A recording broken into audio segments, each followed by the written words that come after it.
Oh iya, tadi pelantikan kawan-kawan pengurus DPP yang kemarin belum sempat dilantik di Bali.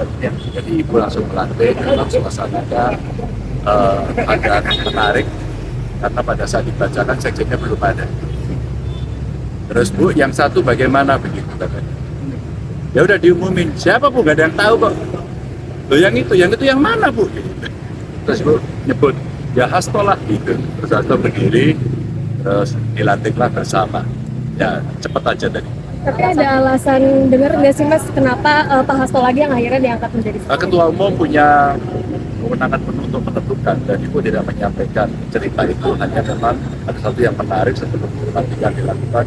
Ibu bercerita panjang tentang situasi politik Indonesia sebelum pelantikan. Jadi semua sudah berdiri di sana untuk dilantik, tapi Ibu bercerita dulu. Jadi pembekalannya justru sebelum dilakukan pelantikan.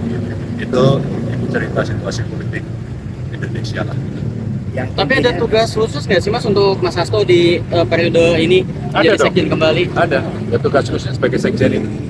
Mas, ini kan strukturnya udah lengkap. Kapan didaftarkan ke Insya Allah secepatnya. Kita sudah komunikasi dengan pihak Kumham. Beberapa syarat administratif sedang disiapkan dari masing-masing pengurus yang baru. Misalnya ada soal identitas, NPWP, ya, dan penunjukan notaris. Dan insya Allah dalam waktu yang pendek. Mungkin kalau minggu ini bisa dikumpulkan, rasanya tinggal minta jadwal saja ke Kumham. Kumham juga sudah siap. Tadi yang hadir banyak Mas DPP PDIP-nya Full. lengkap semua. Lengkap, tinggal satu aja yang tadi masih dalam perjalanan. Jadi Mas sebenarnya untuk posisi sekjen tidak ada nama lain selain Mas Hasto dari pribadi itu. Hanya Ibu yang tahu.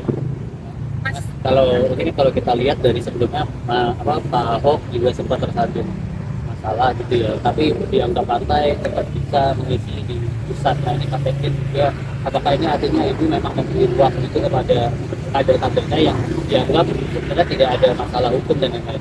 Kami kan melihat kompetensi masing-masing dan kami bukan tidak tahu. Di balik seluruh peristiwa kita tahu persis apa yang sedang terjadi pada mereka-mereka. Dan kita yakin betul bahwa kawan-kawan ini adalah kawan-kawan yang dianggap bisa membangun partai, bisa mengerjakan tugas dengan baik.